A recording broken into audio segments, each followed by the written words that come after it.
పాప చనిపోవటానికి, వీళ్ళందరికీ food poison కావటానికి కారణం ఎవరు? జయంతే ఈ బిడ్డ చావుకి కారణం. ఆ విషయం తేల్చాల్సింది నువ్వు నేను కాదమ్మా. రేపు పోలీసులే తేలుస్తారు. నువ్వు ఇలా బాధపడుతూ ఉంటే పిల్లలు ఇంకెంత ఏడుస్తారో చెప్పు.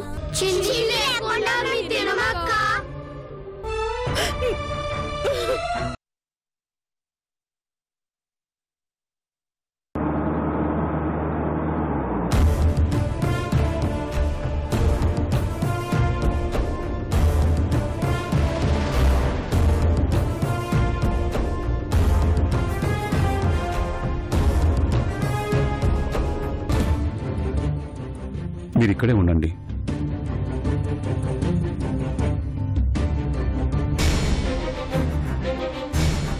ఏంటి బాబు, ఎవరు కావాలి? జయంతి గారిని పిలువు. జయంతి గారా? ఎందుకు? వెళ్ళి పిలువు. అలాగే. అమ్మా, అమ్మా, మీకోసం పోలీసులు వచ్చారమ్మా. మిమ్మల్ని పిలవమని చెప్పారు. పోలీసులా?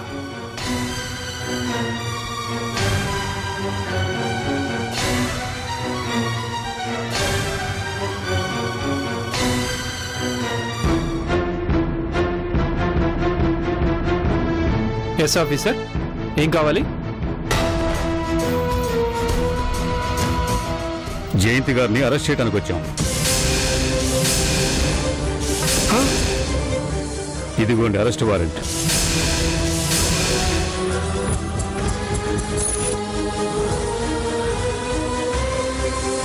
ఏంటి బాబు, మా అమ్మగారిని అరెస్ట్ చేస్తున్నారా?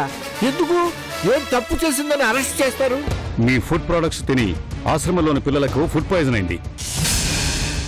ఆ ప్రొడక్ట్ తినటం వల్లే చిన్ని అనే పాప చనిపోయింది.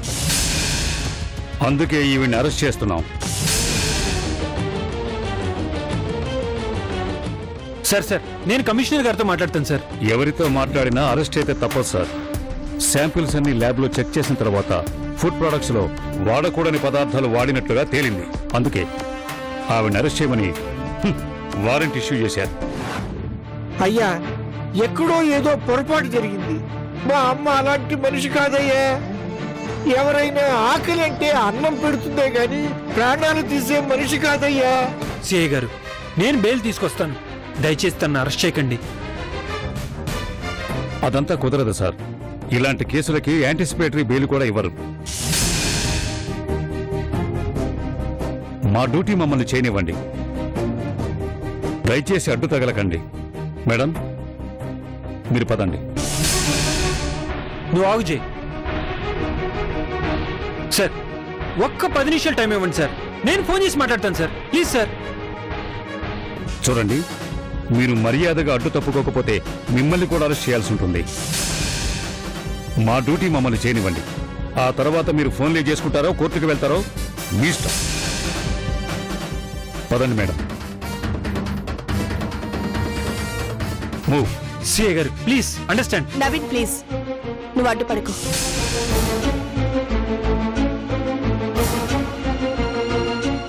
పదండి సిఐ గారు. Constables, yes sir. కస్టడీలోకి తీసుకోండి. Okay sir. పదమ్మా, పద. పదండి.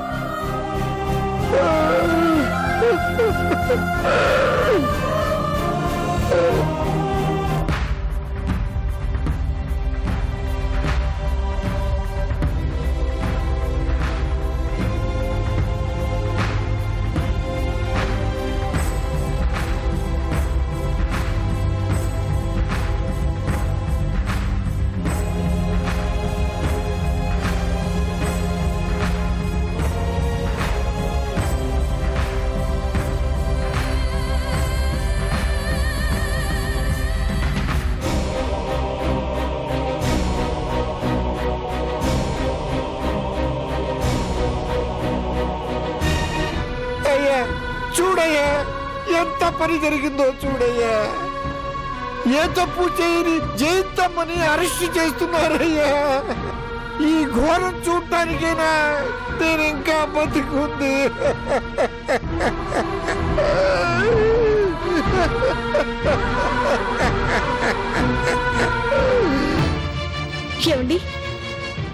అమ్మకేం జరగదు కదా, అమ్మనేం చేయరు కదా. ఆ ల్యాబ్ రిపోర్ట్స్ అమ్మకు అనుకూలంగానే వస్తాయి కదా. నాకు తెలిసి దాదాపు అనుకూలంగానే రావాలి. జయంతి గారు ఎట్టి పరిస్థితుల్లోనూ ప్రొడక్ట్స్ లో క్వాలిటీ తక్కువ చేయరు. నాకు చాలా భయంగా ఉందండి.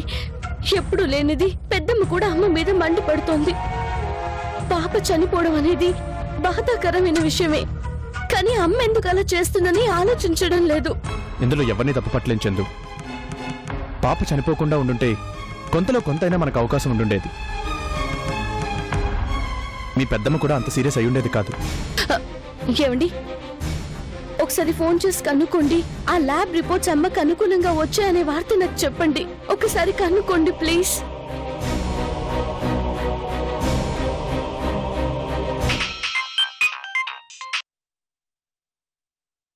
హలో రాజాబాబు, ఘోరం జరిగిపోయింది బాబు. జయంతమ్మని పోలీసులు అరెస్టు చేసి తీసుకెళ్లారు. ఏంటి రామయ్య, నువ్వు చెప్పేది నిజమా? నిజం బాబు. ఎప్పుడు? ఇప్పుడే బాబు. ఆ పసిబిడ్డ చనిపోవడానికి జయంతమ్మ గారే కారణమని అరెస్టు చేశారు బాబు. ఎంత బతికినా వినలేదు బాబు. నవీన్ ఏం మాట్లాడలేదా?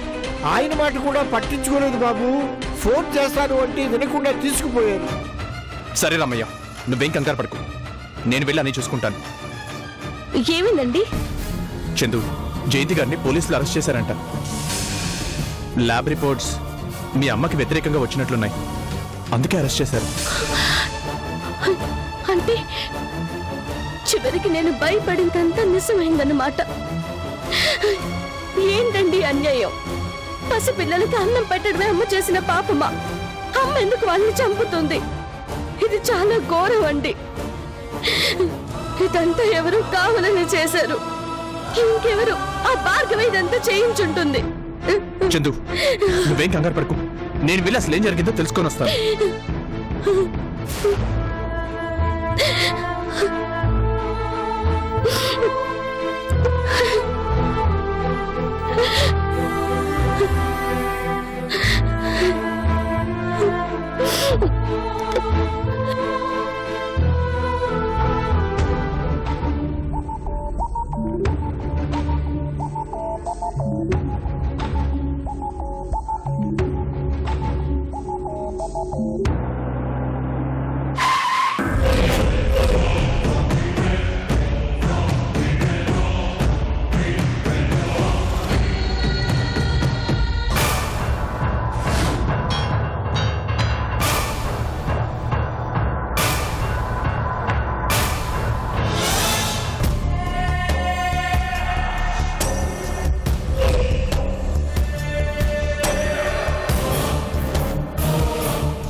హలో,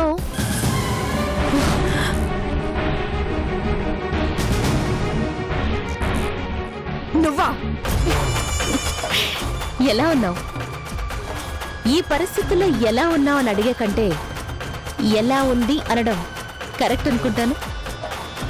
ఎలా ఉంది ఈ జైలు జీవితం? లోపలంతా కంఫర్టబుల్ గానే ఉందనుకుంటాను. ఎంత కంఫర్ట్ గా ఉందో నువ్వు వస్తే నీకు తెలుస్తుంది. ఫ్రస్ట్రేషన్, ఉడుకుమోత్తనం, ఏమి చేయలేనప్పుడు, మన చేతుల్లో ఏమీ లేదు అని తెలిసినప్పుడు ఇలాగే బయటకు వస్తుంది. పట్టరాని ఆవేశం ఉంటుంది, కానీ చేతులు కట్టేసి ఉంటాయి. ఎదుటి వాళ్ళని చంపేయాలి అనేంత కోపం ఉంటుంది, కానీ వాళ్ళని తాకే అవకాశం కూడా ఉండదు. అందుకే ఇలా నోటికి పని చెప్తూ ఉంటారు. ఏం చేయలేనని నువ్వనుకుంటున్నావు. నేను తలుచుకుంటే ఏదైనా చేయగలను. అవునా?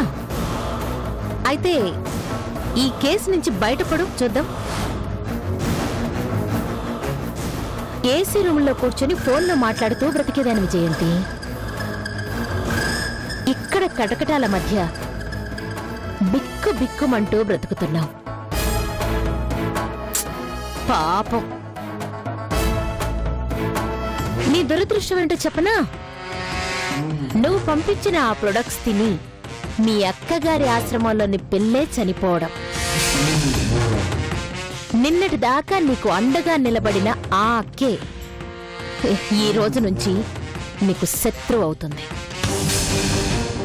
నాకు తెలుసు ఇదంతా నువ్వు చేయించింది. నా కంపెనీ ప్రొడక్ట్స్ లో ఏ ప్రాబ్లం లేదు, కానీ ఇదంతా ఖచ్చితంగా నీ సృష్టి. నన్ను గెలవాలని నువ్వే ఏదో చేశావు కాదు? చెప్పాను కదా, చేతలు ఆగిపోయినప్పుడే ఇలా నోటికి పని చెప్తూ ఉంటారు. భార్గవి, నిన్ను చూస్తుంటే చాలా జాలేస్తోంది. శత్రువు మీద జాలి చూపించటం కరెక్ట్ కాదు, కానీ ఎంతైనా మా అమ్మకు సవతివి కదా, అందుకే నీ మీద జాలి కలుగుతోంది. ఏయ్, నిన్ను నో ఛాన్స్. అంత తేలిగ్గా దొరికేదాన్ని కాదు జయంతి. నా సంగతి నీకింకా అర్థం కాలేదు. నా మీద కసితో ఫుడ్ ప్రొడక్ట్స్ బిజినెస్ లో కడుగు పెట్టావు. నన్ను అణగదొక్కాలని చాలా ప్రయత్నం చేశావు. చివరికి నువ్వే బోర్లా పడ్డావు. పరుగు పందెంలో గెలవాలి అంటే ముందున్న వారిని చూస్తూ పరిగెత్తకూడదు. నీ దారిలో నువ్వు చూసుకుంటూ కింద పడకుండా వెళ్ళాలి. ఏయ్, నీ వాగుడు కట్టి పెట్టవే. అవకాశం దొరికింది కదా అని రెచ్చిపోతున్నావు. నేను ఎక్కువ రోజులు ఇక్కడే ఉంటానని అనుకోకు. బయటకు వస్తా, నీ అంతు చూస్తా. దీని వెనుక నీ హస్తం ఉందని నేను నిరూపిస్తా. మనిషికి కాన్ఫిడెన్స్ ఉండాలి, ఓవర్ కాన్ఫిడెన్స్ ఉండకూడదు. కానీ ఎన్ని కలలు కంటావో కను. ఎందుకంటే ఇక ముందు నువ్వు కలల్లోనే బ్రతకాలి. వాస్తవంలో ఎప్పుడూ లోపలే ఉండబోతున్నావు కదా. కొండని ఢీ కొట్టాలి అంటే పొట్టేలికి బలం సరిపోదు జయంతి. ఒక్కసారి మాడు పగిలిన తర్వాతనైనా నువ్వు జాగ్రత్త పడాల్సింది. Too late. బాయ్.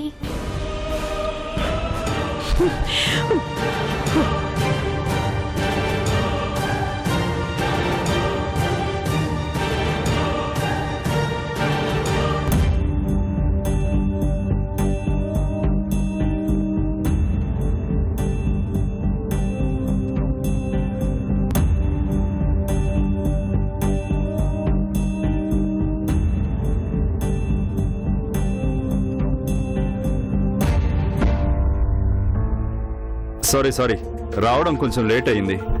పర్లేదు సార్, కానీ మా జయంతి కొంచెం తొందరగా బయటకు వచ్చేది చూడండి సార్.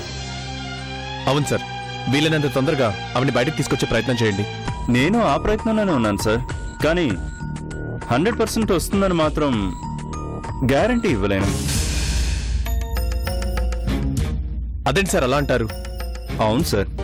సార్, బెయిల్కి ఎలా అంటే ఇక కేసు నుంచి ఎలా బయటపడుతుంది సార్? ఈ మధ్య ఇలా ఫుడ్ పాయిజన్ కావడం, చాలా మంది పిల్లలు ఇబ్బందులు పడడం, చనిపోవడం చాలా చోట్ల జరుగుతున్నాయి. దీని మీద ప్రభుత్వం కూడా చాలా సీరియస్ గా ఉంది. కనీసం పాప చనిపోకుండా ఉండుంటే ఏదో రకంగా మేనేజ్ చేస్తుండేవాళ్ళం. సార్, అసలు మీకు ఎలా చెప్పాలో తెలియట్లేదు సార్. అసలు ఆ ప్రోడక్ట్స్ లో ఎలాంటి పాయిజన్ కలవలేదు. ఫుడ్ ప్రొడక్ట్స్ కానీ మెడికల్ ప్రొడక్ట్స్ కానీ ఏవి అనుమతి లేకుండా, ఇన్స్పెక్షన్ లేకుండా బయటికి రావు సార్. నిజమే సార్, కానీ ల్యాబ్ రిపోర్ట్స్ లో చాలా స్పష్టంగా పాప చావుకు కారణం ఆమె తిన్న ఆహారమే అని చాలా క్లియర్ గా మెన్షన్ చేస్తుంది. పైగా అక్కడ మిగిలిపోయిన శాంపిల్స్ తీసుకుని వెళ్తే అందులో కూడా పాప చావుకు కారణం ఆ ఫుడ్ ప్రొడక్ట్స్ ఏం తేలింది సార్. సార్, ఒకవేళ ఆశ్రమంలో వండేటప్పుడే పొరపాటున ఏదైనా కలిసి ఉండొచ్చు కదా, అలా కూడా ఫుడ్ పాయిజన్ అయ్యే అవకాశం ఉంది కదా. ఆ కోణంలో కూడా చెక్ చేశారు, కానీ వీళ్ళు పంపించిన మెటీరియల్స్ లోనే ఆ లెడ్ ఇంకా ఏవేవో కనిపించాయి. పైగా ఫుడ్ ప్రొడక్ట్స్ లో వాడకూడని మెటీరియల్స్ వాడారని రిపోర్ట్ కూడా వచ్చింది. నేను దాని గురించి ఆలోచిస్తున్నాను సార్. సార్, ధైర్యం చెప్పాల్సిన మీరే అలా భయపెడితే ఎలా సార్? మిమ్మల్ని భయపెట్టాలనో నేను భయపడో ఈ విషయాలు చెప్పడం లేదండి. ఉన్న వాస్తవాల గురించి, కేసు ఎంత బలంగా ఉందో మీకు అర్థం కావాలనే నేను ఇంత వివరంగా చెప్తున్నాను. ముందు బెయిల్ పిటిషన్ వేద్దాం సార్. ఆ తర్వాత కేసు గురించి మనం గట్టిగా ఫైట్ చేద్దాం. ఏమంటారు? చెప్పండి సార్. సార్, మీరేం చేస్తారో ఎలా చేస్తారో మీ ఇష్టం, కానీ జై మాత్రం తొందరగా బయటికి రావాలి. చెప్పాను కదండి, నేను ఆ పని మీదే ఉంటానని. సరే, మీరేం వరీ అవ్వకండి, అంతా నేను చూసుకుంటాను. ఓకేనా?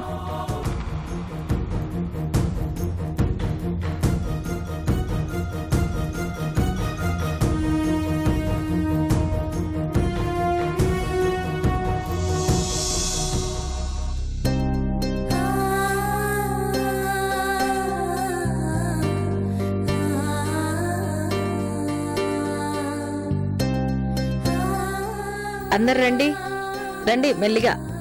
ఇలా రండి, నడవండి, రండి, ఇలా రండి.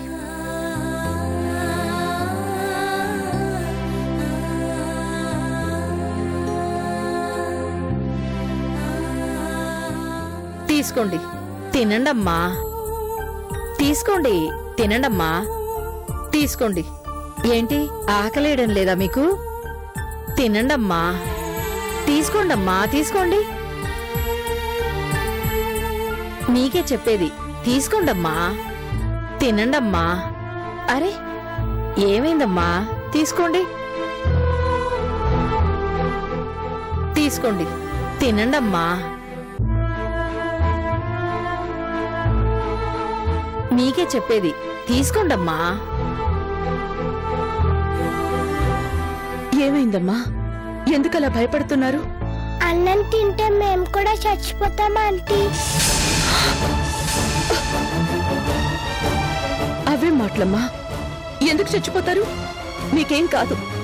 చిన్ని చచ్చిపోయింది కదా ఆంటీ. ఇది తింటే మేము కూడా చిన్నిలాగే దేవుడి దగ్గర వెళ్ళిపోతాం. లేదమ్మా, ఎవరికి ఏమీ కాదు.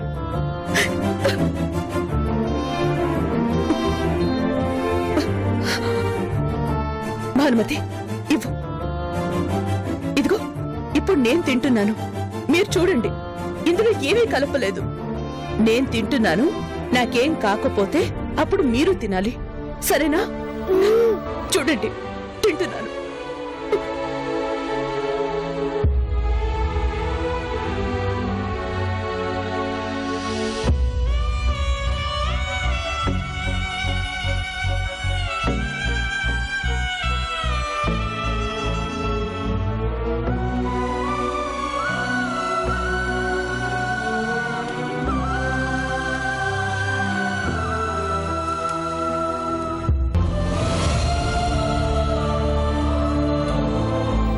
చూశారుగా, నాకేం కాలేదు. భానుమతి, ఇక నుంచి పిల్లలకు పెట్టే ముందు ప్రతిదీ ముందు నాకు పెట్టండి. పిల్లల ముందే పెట్టండి. అది తిని నేను చచ్చిపోకపోతే అప్పుడు పిల్లలకి పెట్టండి, సరేనా? ఏంటమ్మా మీరు కూడా? వాళ్ళంటే చిన్న పిల్లలు, వాళ్ళకేం తెలియదు కాబట్టి అలా అనేశారు. తెలీదు కాబట్టే నేను తినాలి. వీళ్ళ ప్రాణాలకి నా ప్రాణం అడ్డు వేస్తాను. ఇంకో చిన్ని ఇక్కడ చచ్చిపోకూడదు. వీళ్ళకి బంగారు భవిష్యత్తుని ఇస్తానో ఇవ్వనో నాకు తెలియదు, కానీ ప్రాణాలు పోకుండా మాత్రం కాపాడగలను.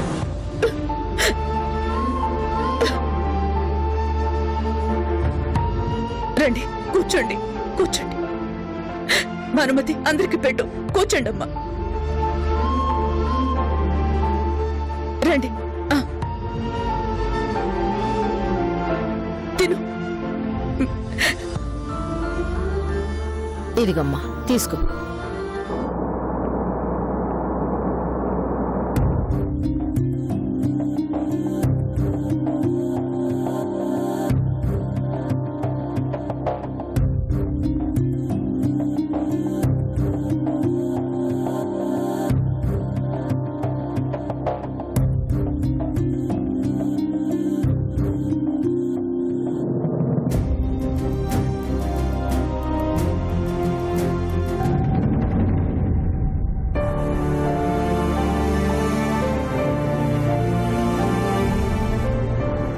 సుమతి పిల్లలకి ఏం కావాలో చూడు.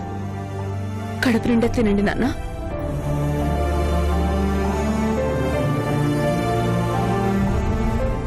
కూర్చో రాజా.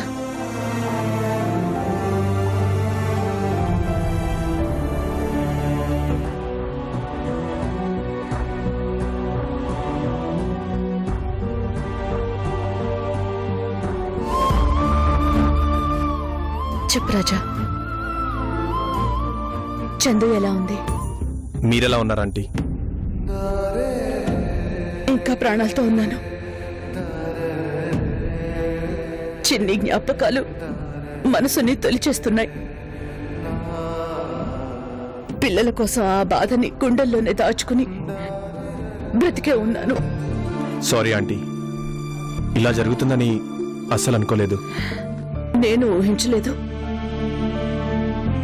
చిన్ని మనసుకి బాగా దగ్గరైంది రాజా. అమ్మా అమ్మా అని నా చుట్టూనే తిరిగేది. కానీ ఏం చేస్తావు? ఆంటీ, మీతో ఒక ఇంపార్టెంట్ విషయం మాట్లాడాలి. ఏంటో చెప్పు రాజా. అది మీరేమీ అనుకోనంటే ధైర్యం చేసి చెప్తాను. పర్వాలేదు, చెప్పు. మీరు నాకు ఒక సహాయం చేయాలి. సహాయమా? ఏంటది?